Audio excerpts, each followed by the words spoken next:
expresidenciable Manuel Valdizón recupera libertad en Estados Unidos al cumplir una condena de 50 meses de prisión por lavado de dinero. Gobierno de Guatemala decreta estado de sitio por 30 días en Ixiguán y Tajumulco en San Marcos por actos de violencia que generan grupos armados. Violencia no cesa. Asalto bus extraurbano en Escuintla deja a 4 personas heridas, dentro de los que figuran 2 supuestos asaltantes. Cristian Nodal visita Antigua Guatemala y es captado junto a la rapera Casu, quien al parecer es su nueva pareja. En esta emisión le contamos detalles.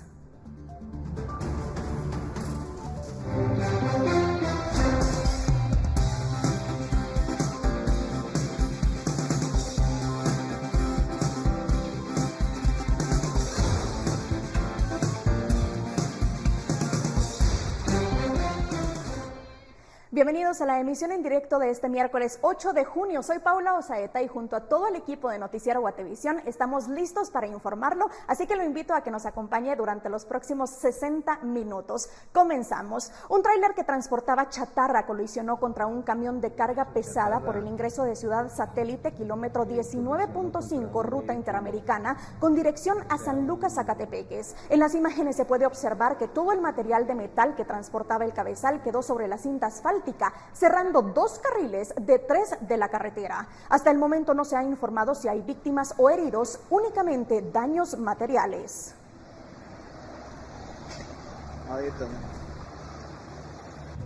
Que transportaba, más bien dicho, chatarra.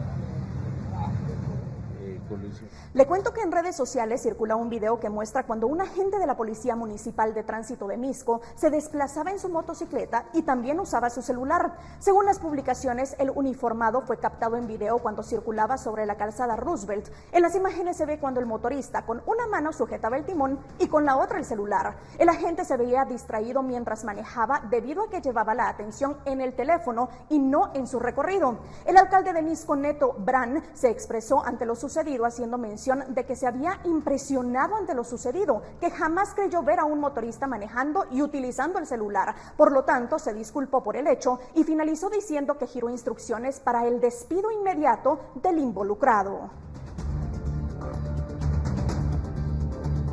Durante la noche de este martes, el paso provisional que se había habilitado entre Zacapa y Chiquimula, en el kilómetro 164 de la ruta CA10, quedó destruido por el incremento del nivel del río. Desde hace varios meses, las autoridades reconstruyeron la estructura formal del puente Petapilla, que por inclemencias del invierno pasado quedó afectado. En el lugar había sido habilitado un paso provisional, pero el 31 de mayo, por las lluvias de los últimos días, quedó destruido y las autoridades tuvieron que reconstruirlo.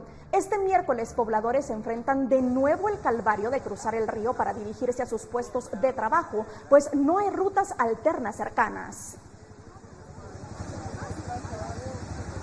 De favor, que por favor le den la vía para retroceder. Grave ahí, porque mire lo que está sucediendo. Se está yendo el Badén. Hoy sí se fue el Badén. La Coordinadora Nacional para la Reducción de Desastres informa que hasta este miércoles la temporada de lluvia 2022 ha dejado 14 personas muertas, 368.194 afectadas, 800 damnificadas y 1.961 evacuadas. Se han registrado 226 incidentes que han dejado 30 viviendas con daño severo, 621 con daño moderado, 149 con daños leves y 146 están en riesgo. Además, 71 carreteras han sido afectadas y 2 destruidas, mientras que 7 puentes han sido afectados y 1 destruido.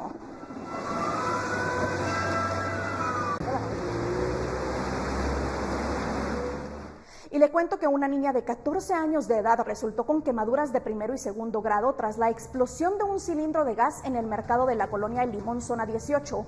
Cuerpos de socorro estabilizaron a la menor en el lugar del suceso, previo a ser trasladada a la emergencia de un centro asistencial. Familiares la identificaron como Jamie Adela Achtun.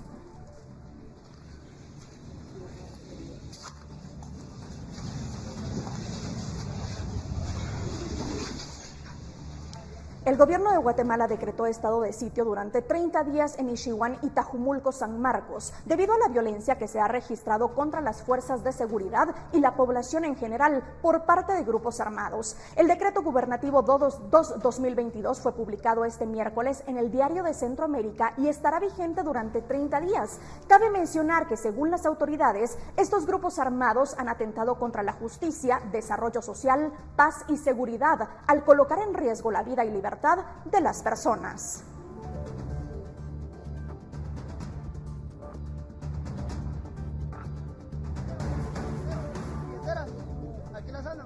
Y para ampliar más la información sobre este estado de sitio en Ixiguán y Tajumulco, en San Marcos, nos enlazamos con el periodista Otto Ángel. Otto, buenas tardes, amplíanos los detalles de lo que está sucediendo en estos lugares. Hola Paula, muy buenas tardes y buenas tardes a toda la gente que nos ve en esta emisión en directo de Noticiero Guatevisión. Pues ya como lo contabas, el gobierno ha decidido hoy lanzar un estado de sitio bajo dos jurisdicciones del departamento de San Marcos, el municipio de Ixiguán y el municipio de Tajumulco, que sostienen un conflicto territorial ya histórico y cuyas soluciones nunca han caminado, y de nuevo estamos viendo que hay una nueva intervención del gobierno sobre este tema. ¿Qué es lo que está ocurriendo aquí y por qué se ha decidido esto? Pues bueno, ya el Ministerio de Gobernación y el Ministerio de Defensa han identificado que en el último mes, quizá en los últimos 3 meses, se han elevado los niveles de enfrentamiento en los cuales no solo los pobladores de ambas comunidades han salido afectados, sino terceras personas en discordia. Antes de tomar esa parte, hay que mencionar, como lo decías, se ha definido que se han suspendido varias garantías constitucionales en ambos municipios que tienen que ver con la libertad de asociación. La libertad de locomoción ha sido restringida de las 6 de la tarde a las 6 de la mañana durante el día, es decir, durante la luz del sol. La gente va a poder movilizarse, se ha aumentado la cantidad de efectivos del Ejército de Guatemala y de acuerdo a lo establecido en este decreto que establece el estado de sitio, la máxima autoridad en este momento en el lugar es el presidente de la República vía el ministro de Gobernación, que es el ministro de la Defensa Nacional, es decir, el Ejército, quienes son los que van a incrementar la cantidad de efectivos en el lugar. Se ha restringido también el derecho de portación y uso de armas de fuego y se ha establecido también que las autoridades pueden detener a una persona y realizar interrogatorios sin una orden de juez competente, que es parte de las suspensiones que se han establecido en este acuerdo, en este decreto gubernativo que establece ese estado de excepción. ¿Qué es lo que ha ocurrido para que lleguemos a este punto, Paula? Lo hemos relatado a lo largo de los últimos 3 meses en Noticiero Guatevisión, los conflictos entre las dos comunidades por este terreno que no está claramente definido, ha generado enfrentamientos. Reportamos hace casi 2 meses la muerte de un comerciante de San Marcos que había subido. Hay que recordar que tanto Ixiguán como Tajumulco son las poblaciones más altas en el territorio guatemalteco, y de hecho Ixiguán es el asentamiento humano más alto en toda América Central, a cerca de 3,000 metros sobre el nivel del mar. Pues ha muerto un comerciante cuando de San Marcos subía a la localidad, al parecer producto de los enfrentamientos de ambas comunidades. Hay que mencionar ahí que por lo lejano estamos hablando de distancias de 4 horas o 5 horas de la cabecera departamental, es decir, 9, 10 horas de Ciudad de Guatemala. Hay una proliferación muy grande de actividades delictivas, particularmente la siembra de amapola para la producción de drogas que luego se exportan o se trasiegan, mejor dicho, hacia los Estados Unidos. Y el último hecho violento que ha llamado muchísimo la atención fue la quema de un blindado de la empresa Forza Cash que se estaba transportando en el lugar. No sabemos las razones por las cuales este blindado fue atacado, pero fue quemado. Hay imágenes en video que reportan el deterioro de esto, pero lo más urgente de esto, y la gerencia de la empresa ha lanzado una advertencia, es que 2 trabajadores que se movían en ese blindado han desaparecido. Este ataque habría ocurrido entre el viernes y el sábado de la semana pasada y las dos personas no aparecen. No hay información fidedigna sobre el paradero de ambos, aunque hay que recordar lamentablemente que ya han habido muertos que no tienen que ver en estos conflictos. Paula. Pues muchísimas gracias, Otto, por esta información. Sin duda es una situación muy complicada la que se vive en estos lugares y por supuesto vamos a estar al pendientes de cómo se desarrolla este estado de sitio. Muchísimas gracias, Otto. A la orden, Paula, de nuevo un conflicto territorial que marca la agenda de seguridad del país. Y un saludo a toda la gente que nos ve en esta emisión en directo de Noticiero Guatevisión. Feliz tarde. Feliz tarde para ti, Otto. Y ahora continuamos con más información. Lo hacemos con noticias internacionales.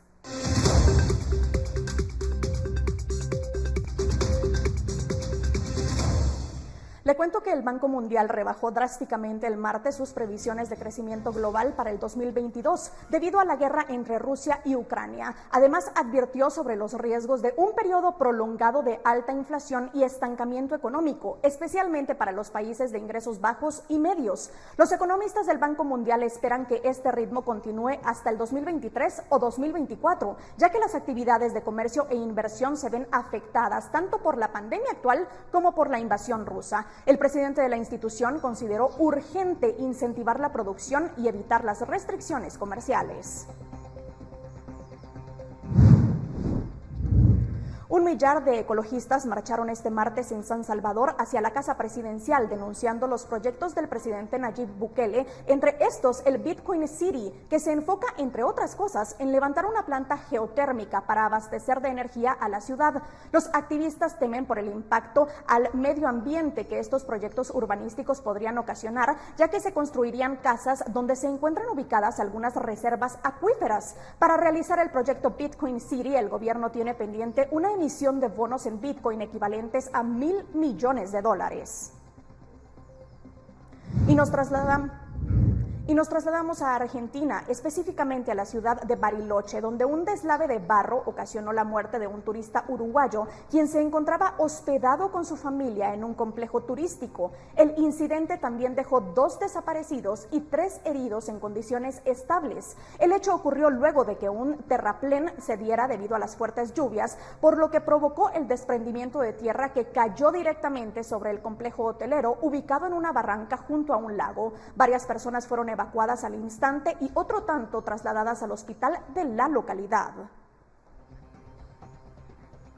Por primera vez, la Cumbre de las Américas se perfila como el escenario en el que anunciarán una estrategia conjunta que va más allá del continente para enfrentar el reto migratorio en el hemisferio. El canciller de Honduras lo confirmó a Celia Mendoza, que España sería parte del plan.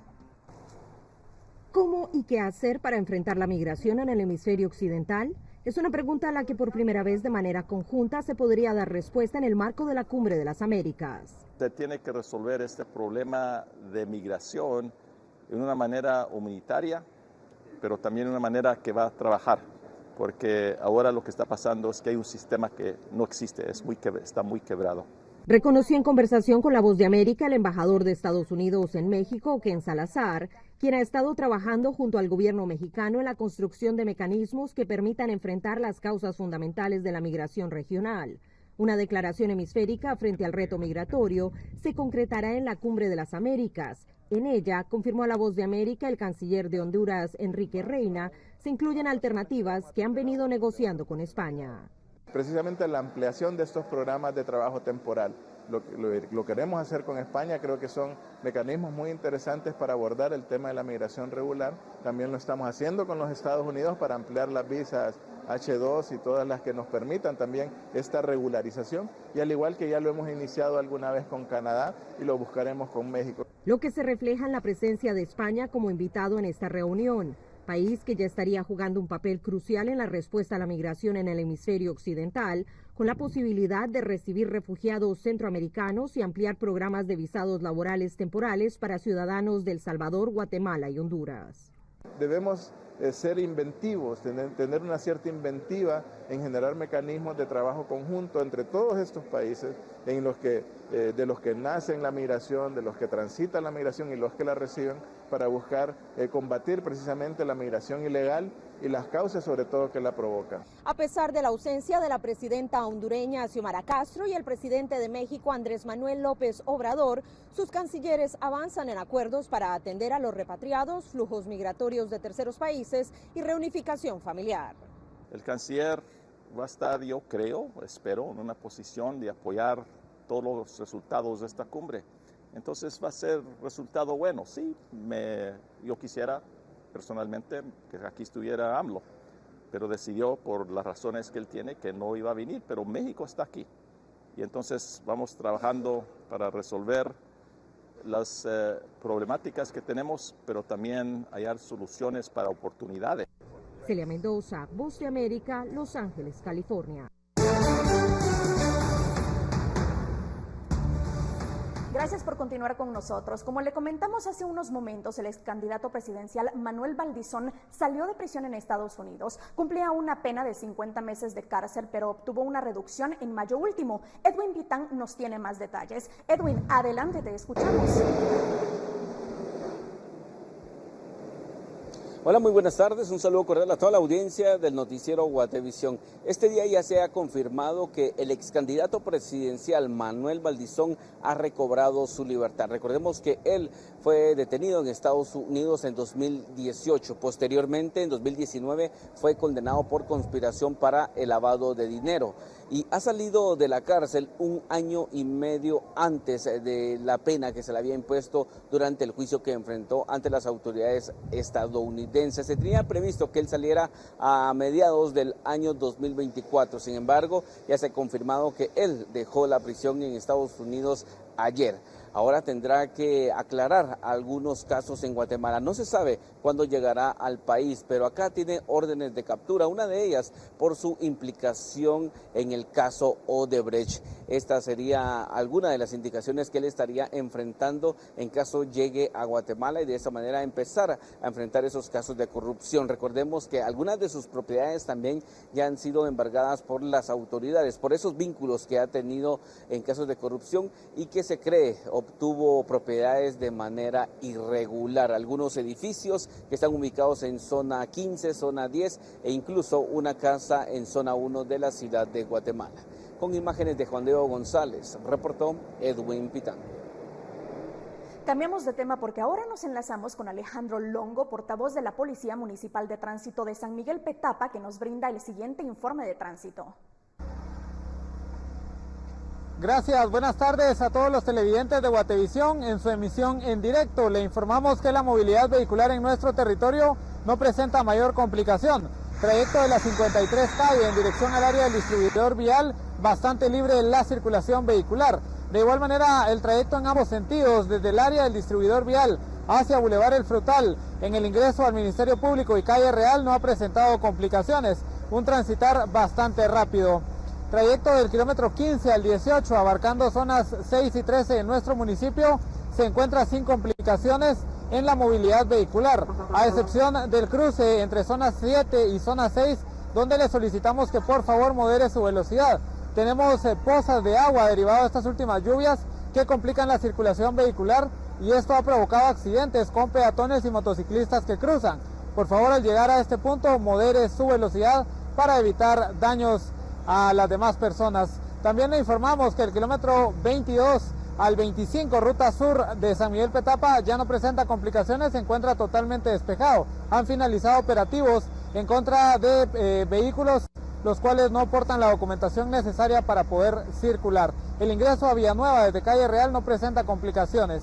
Desde ya le deseamos una buena tarde. Muni Petapa, presente. Le cuento que la realización de pruebas de coronavirus está en incremento en el país, mientras que Salud sigue sin anunciar la fecha de llegada de vacunas para niños de 6 a 11 años que ya han vuelto a las escuelas. Andrea Domínguez nos da los detalles. Andrea, los enlazamos contigo. Buenas tardes. Muy buenas tardes, Paula. Es un gusto saludarte a ti, al igual que a todos nuestros televidentes. Hasta este momento, únicamente el 36% de la población que debería de haber recibido ya su esquema completo de la vacuna COVID-19 obtiene al menos 2 dosis de la misma, cuando la OMS ha señalado que debería de ser al menos el 70% de la población. Sin embargo, al evaluar los datos de los niños de 6 a 11 años, quienes ya retornaron en el ciclo escolar, hasta este momento únicamente el 26% de ellos tiene una dosis y ninguno de ellos ha recibido hasta el momento la segunda.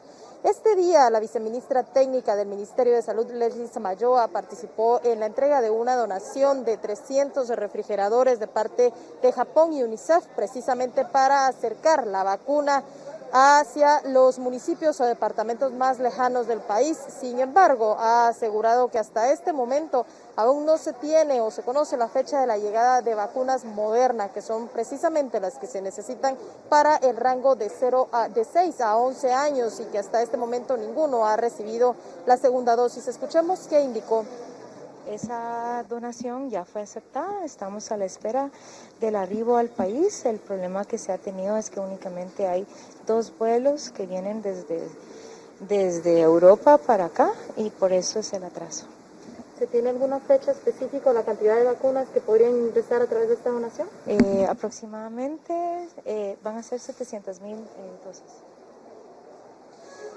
Luego de que la semana pasada se diera a conocer la nueva subvariante, que es después de la Omicron 27% más contagiosa, la demanda de pruebas COVID en el país se ha intensificado. Solo en el mes de mayo hasta este día se han registrado ya 14.027 casos. Sin embargo, las alarmas se activaron mucho más luego de que en las últimas 24 horas se reportaran 1.132 casos y aún se está pendiente la notificación que sería entregada este día de las pruebas COVID-19. Ante ello, también se le ha consultado a la viceministra técnica por la adquisición de píldoras anticovid que había asegurado el gobierno guatemalteco estaba negociando. Esto ha señalado.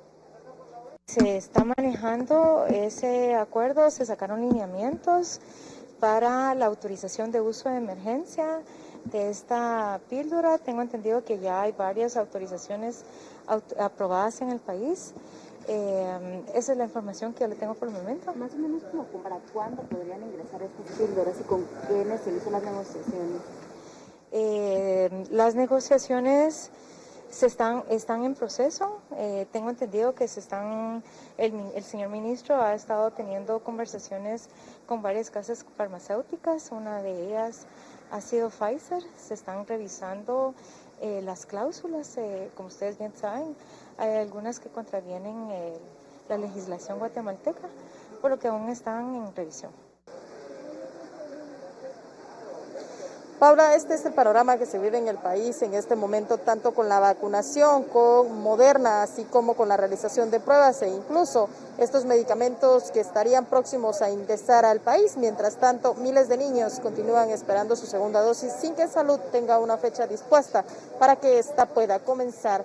Con imágenes de Roberto López, yo retorno contigo a los estudios, reportó Andrea Domínguez. Muchísimas gracias, Andrea, por tu reporte. Estaremos al pendientes de esta información que nos vas a brindar también a las 6 y 9 de la noche con una actualización. Y mire, las autoridades del Hospital Regional de Quiché informaron que a pesar de que esperaban que el área de COVID-19 de ese centro asistencial redujera de manera significativa su ocupación, ocurrió todo lo contrario. Debido al surgimiento de la subvariante de Omicron en el país, se espera que el número de pacientes aumente durante los próximos días. Cabe mencionar que actualmente el hospital hospeda a 3 pacientes en el sector de moderados. 2 de ellos superan los 60 años de edad y el otro paciente tiene 21 años. Aseguraron que están preocupados por un posible repunte ante el abandono de las medidas de seguridad sanitaria por parte de los vecinos de Quiché.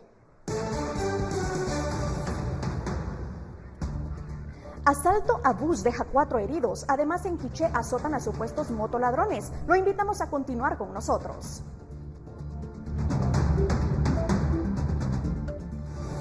Ya estamos de regreso y lo hacemos con información departamental. En el kilómetro 62.5 de la autopista Puerto Quetzal-Escuintla, 2 pasajeros resultaron heridos de bala luego de darse un intercambio de disparos entre delincuentes y una persona que buscaba impedir un asalto al bus de transportes Transpacífico. En el atraco resultaron 2 presuntos asaltantes heridos. Es Carlos Paredes quien da cobertura a este suceso que ocurrió en horas de la mañana. Carlos, cuéntanos más sobre lo sucedido. Buenas tardes. Gracias, Paula, por el cambio. Muy buena tarde a la audiencia de Guatevisión. En efecto, nos encontramos donde quedó el bus de los transportes Transpacífico, luego de que este fuera tomado por asalto por lo menos por 2 hombres, quienes resultaron heridos. Esto debido a que un pasajero repelió este asalto. Es de resaltar que también resultaron 2 de los pasajeros heridos, siendo estos Heidi Noemí Mendizábal, con una herida en el lado izquierdo en el abdomen, Maximiliano Vázquez, quien presenta una herida en el lado derecho del abdomen.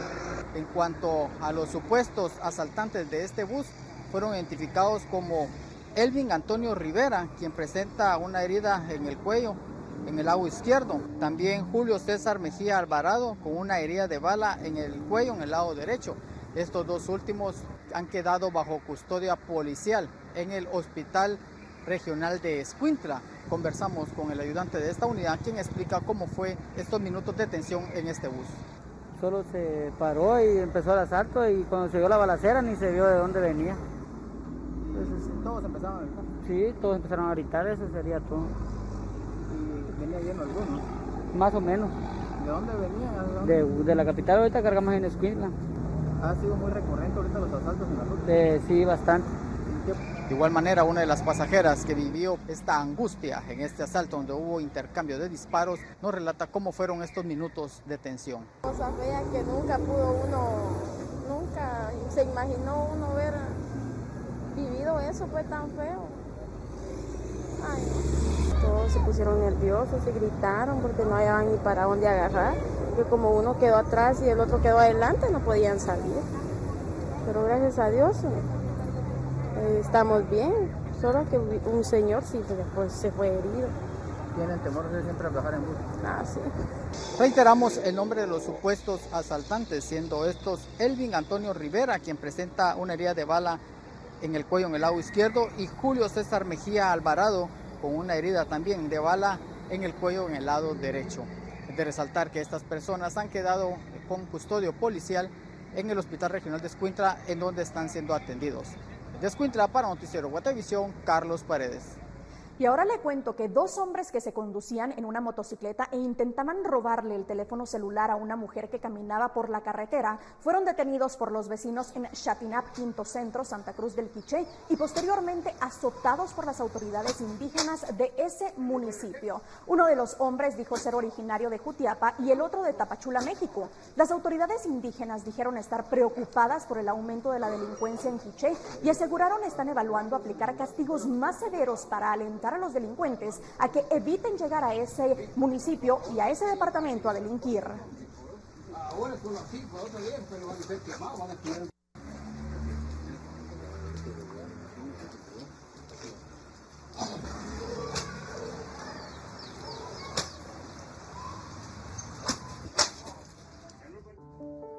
Ser padre es trabajar incansablemente por la seguridad de los que amas.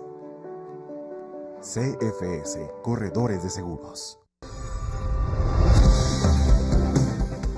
Conocemos ahora los mensajes, fotos, videos o denuncias que ustedes nos han enviado al WhatsApp de Guate Reporta. Recuerde que puede comunicarse con nosotros al 4003-3859. A continuación leemos textualmente el mensaje que recibimos desde Zacatepeques. Escribo para alertar a los guatemaltecos, pues nuevamente están asaltando en los buses de Antigua Guatemala. Son 5 mujeres y 2 hombres los que se suben en Milpas Altas y se bajan en la Roosevelt. Roban a todos los pasajeros sus pertenencias. Pido a la policía de Antigua Guatemala y a la comisaría 16 que hagan operativos en esta ruta para capturar a los asaltantes.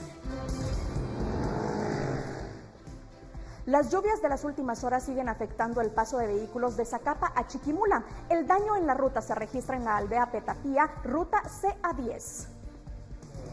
Bueno, en Zacapa está la situación bastante complicada. Ahora toca el turno a Chiquimula. Para los que se dirigen en la CA10 no hay paso en la CA10 a la altura del kilómetro 164. En la aldea Petapilla, el badén de tierra provisional se ha destruido totalmente, no hay paso, así que no hay comunicación entre Zacapa y Chiquimula.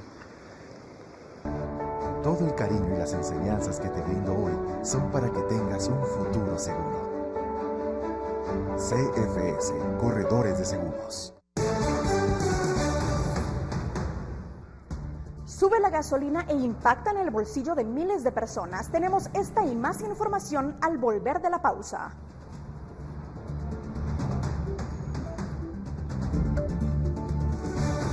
Continuamos con información económica porque la Superintendencia de Administración Tributaria hizo un recordatorio para los contribuyentes para que antes del 1 de julio puedan sumarse al régimen de la factura electrónica. Esto con excepción de los pequeños contribuyentes que sí podrán seguir utilizando las facturas en papel. Actualmente hay 557.243 emisores emitiendo en el régimen general del IVA. En FEL están el 46%, que son 171.000 emisores, y el 48%, es decir, 179.000, no tienen operaciones, mientras que el 6%, es decir, 23.898 emisores, sí tienen operaciones reportadas, pero no están en FEL, por lo que deben unirse antes del 1 de julio. Estas empresas son de sectores como comercio por mayor y menor, actividades empresariales, industria, agricultura, construcción, hoteles y restaurantes y otras actividades. Actualmente el 98.23% de lo que se factura se está haciendo a través de FEL. Con el nuevo incremento en el precio de los combustibles, los quetzaltecos nuevamente resienten el costo de la canasta básica. Un economista de la ciudad de Los Altos analiza la situación actual y ofrece consejos a las familias en esta época de crisis económica. Desde Quetzaltenango, Maynor Toc con el reporte. Maynor, te escuchamos, adelante. ¿Qué tal, Paula? Muy buenas tardes y buenas tardes a los televidentes de Noticiero Guatevisión. El alza de la canasta básica impacta nuevamente el bolsillo de los quetzaltecos, quienes con el nuevo incremento a los precios de los combustibles ven afectada nuevamente su economía. Los precios siguen al alza y es el economista Carlos Coyoy, investigador, quien nos hace un análisis en relación a cómo está la economía y algunos consejos que deben de tomar a las familias en torno a esta escalada de precios. En primer lugar, yo quiero decirles que en economía manejamos un término que decimos cómo actúa el hombre frente al fenómeno de la escasez. Y estamos viendo que hoy la situación está pues económicamente mal. La gente se queja constantemente, los precios de la canasta básica se incrementa cada vez más, el precio de los combustibles también, a pesar de que nos dicen que hay subsidios, pero la verdad no se siente. Esa es una de las razones por las cuales las personas, bueno, están preocupadas. Y en mi concepto yo les digo a las personas, por favor, no se preocupe, ocúpese. Un ama de casa que tenía un problema serio, no tenía qué comer, y ella dijo, yo voy a vender papas en la puerta de mi casa. Empezó haciéndolo y hoy tiene su asado. Hasta tiene 2 personas más que lo ayudan. Entonces yo creo que el emprendimiento está en cada uno de nosotros. Y por favor, no esté consumiendo aquello que no le interesa. Empiece a consumir realmente de acuerdo a su necesidad. Y cuidado con usar la tarjeta de crédito, porque esto nos endeuda más, nos empobrece más y el problema posterior es serio. En el momento pareciera que fuera una salvación, pero si nosotros tenemos las entradas para poder pagarlo, qué bueno. Pero si no tenemos esa entrada, por favor, no gaste, porque el consumo genera pobreza, el ahorro genera riqueza. Paula, este ha sido mi reporte desde la ciudad de Quetzaltenango. Regreso al set central desde Quetzaltenango para Noticiero Guatevisión, Maynor Toc. Repasamos ahora lo que sucede en el mundo. El exproductor de cine estadounidense Harvey Weinstein afronta 2 cargos por abusos sexuales contra una mujer desde agosto de 1996 en Londres, indicó este miércoles la Fiscalía del Reino Unido. Weinstein, de 70 años, fue condenado en marzo de 2020 a 23 años de prisión por la Corte Suprema de Nueva York por un delito sexual y una violación. La directora de la División Especial de Criminalidad de la Fiscalía británica, Rosemary Ainsley, afirmó que se han autorizado los nuevos cargos contra él, tras analizar las pruebas reunidas por la Policía Metropolitana de la capital británica.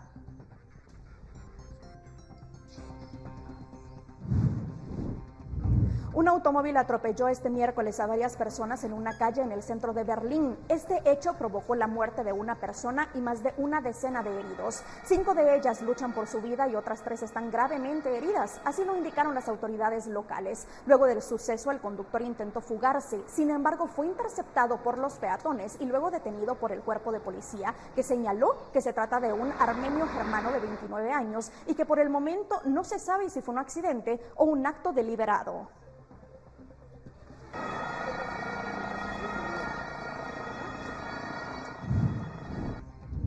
Al menos 17 muertos y decenas de personas resultaron heridas este miércoles luego del descarrilamiento de un tren que chocó contra una excavadora en la ciudad de Tabas, en Irán. El jefe de operaciones iraní indicó a la televisión estatal que 5 de los 11 vagones se desprendieron de los rieles y que el tren llevaba alrededor de 348 pasajeros, por lo que algunos de los afectados fueron trasladados al hospital en helicóptero. El presidente de ese país presentó sus condolencias a las familias de los fallecidos y dio órdenes de acelerar las investigaciones de las causas del accidente.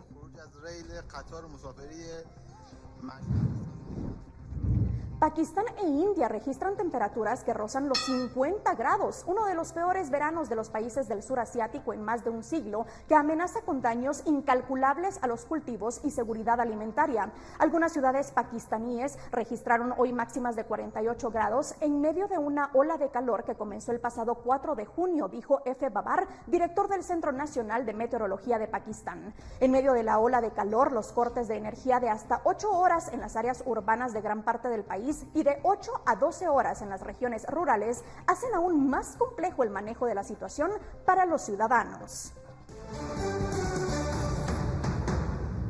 Y la Comisión Permanente del Congreso no descarta que se hayan realizado malos trabajos en las áreas restauradas de Casa Larrazábal, que sufrió filtraciones de agua con las lluvias de las últimas semanas. Sin embargo, aseguran que mañana presentarán un informe con el recuento de los daños provocados por las precipitaciones. Los detalles los tiene nuestro compañero Henry Montenegro. Henry, buenas tardes, te escuchamos. Paula, muy buenas tardes, qué gusto saludarte. Y sí, hace algunas semanas en el Congreso de la República se reportaron lluvias que provocaron filtraciones en algunas áreas, entre las cuales se encuentran algunos salones que fueron recientemente restaurados y por los cuales el Congreso de la República erogó 10 millones de quetzales. Uno de estos es el salón virtual, el cual fue equipado con donaciones, sin embargo tuvo filtraciones que provocó que se colocara nylon o plástico en este sitio. Sin embargo, las autoridades de momento del Congreso no descartan que pudieran existir algún tipo de mal trabajo de parte de la empresa. Sin embargo, será hasta mañana cuando se presente un informe con el recuento de daños de las áreas que tuvieron algún tipo de impacto derivado de las lluvias de las últimas semanas. Veamos a continuación qué es lo que mencionan los integrantes de la Comisión Permanente en torno a este tema. No quisiera adelantar algo que todavía está en análisis. Le repito, el día de hoy yo voy a hacer las últimas verificaciones para que mañana podamos entregar ya ese informe. No voy a descartar ninguna de las posibilidades, más sin embargo preferiría ya con el documento de una vez darles datos claros y concisos sobre las verificaciones y cuantificaciones que tenemos ya. Las evaluaciones preliminares han arrojado como resultado que al menos en los techos había algún tipo de acumulación de basura que pudo haber provocado estas filtraciones, sumado a que también, según los parlamentarios, el diámetro de las tuberías debe ser ampliado derivado de la cantidad de agua que transita por estas tuberías del Palacio Legislativo. Sin embargo, también mencionan que será a partir de que entreguen este informe a la Comisión Permanente cuando se tomen las decisiones en torno a cuánto será la cuantificación de los daños y además las reparaciones, si son necesarias de hacerlas en este caso en el Palacio Legislativo y especialmente en Casa Larrazábal. Con imágenes de María José Bonilla, informó para Noticiero Guatevisión, Henry Montenegro. Ahora le cuento que la asociación PopNog realizó un estudio para restablecer los efectos del cambio climático y su vinculación al tema de inmigración. Los resultados atienden a la realidad que enfrentan los vecinos de San Pedro Necta, pues a falta de tierras para cultivar y por la proliferación de plagas, muchos se ven obligados a migrar. El periodista Mike Castillo tiene el reporte. Adelante, Mike, buenas tardes, te escuchamos. Paula, buenas tardes, televidentes. Como ya se ha indicado, este estudio específicamente se ha realizado en el municipio de San Pedro Necta. Ha tenido un periodo de 4 meses en esta investigación que está vinculada principalmente en el tema del cambio climático y sus efectos en la migración. Los resultados, aunque algunos ya los han mencionado con anterioridad, son el reflejo del por qué hay una migración obligada hacia México y Estados Unidos, porque este departamento, su mayor parte de vocación es forestal y no agrícola. Las familias, aunque tienen pequeñas parcelas, estas no son suficientes para poder generar el cultivo que les dé el sostenimiento familiar a lo largo de un año. Es por eso que históricamente ha habido migración al Soconusco de Chiapas en México, pero también muchos han ido en busca del sueño americano. Los investigadores hablan al respecto de estos resultados. La cuestión con el cambio climático, digamos, era como hay una relación evidente en términos de que la gente se va cuando hay un evento climático extremo como los huracanes. Sin embargo, va más allá de eso. Hay que ir más allá también de eso. Y parte de esto es examinar, por ejemplo, cuando examinamos el eje de la agricultura, eso quedó clarísimo. Porque la gente se va también porque ya no resulta fácil producir en sus pequeñas parcelas, porque tienen parcelas en realidad muy pequeñas para lo que necesitarían. Por supuesto, acá fue uno de los principales en el ámbito agrícola. La baja producción que hemos tenido en los últimos años ha venido afectando demasiado en la baja producción. Quizás acá también el cambio climático ha afectado también en lo que es la reproducción de plagas, porque se han adaptado a distintos ámbitos, a distintos climas. De acuerdo con los actores que han realizado esta investigación, es necesario que se unan esfuerzos para atender esta problemática y generar oportunidades reales, y con esto evitar no solo la migración a Estados Unidos, sino México, la cual es muy fuerte durante los primeros meses del año y a finales justamente también de cada año, porque hay corte de diversos productos en aquel territorio. Hasta aquí esta información, con ello regreso con ustedes a los estudios. Desde Huehuetenango reporta Mike Castillo, Noticiero Guatevisión. Y un mes después de haberse presentado en nuestro país, Cristian Nodal fue captado de nuevo en Guatemala, pero no solo. Según fotografías y videos que varias personas compartieron en sus redes sociales, se ve al cantante caminando por las calles de Antigua Guatemala con la que podría ser su nueva novia. Se trata de Cazzu, una de las artistas que estaba en el país para presentarse el fin de semana pasado en el Empire Music Fest. Los dos fueron captados tomados de la mano, caminando tranquilamente y hasta disfrutando un helado. Ambos llegaron al Aeropuerto Internacional La Aurora, donde abordaron un avión que al parecer los llevaría a Barcelona, España, donde Cazzu se presentará en el Primavera Sound Festival 2022. Y así finalizamos la emisión en directo de Noticiero Guatevisión, recordándole que hay más noticias a las 6 y 9 de la noche con Pamela Valdés y Alberto Toro. No olvide que también en guatevisión.com puede mantenerse actualizado de lo que pasa en Guatemala y el mundo. Nos despedimos con las imágenes de este perro que entró a una iglesia en la que se estaba realizando una Eucaristía a tomar la fila de pan que iba a ser consagrado en la Santa Misa. El hecho habría tenido lugar en la iglesia Nuestra Señora de Belencito, ubicada en el municipio de Nopsa, Colombia.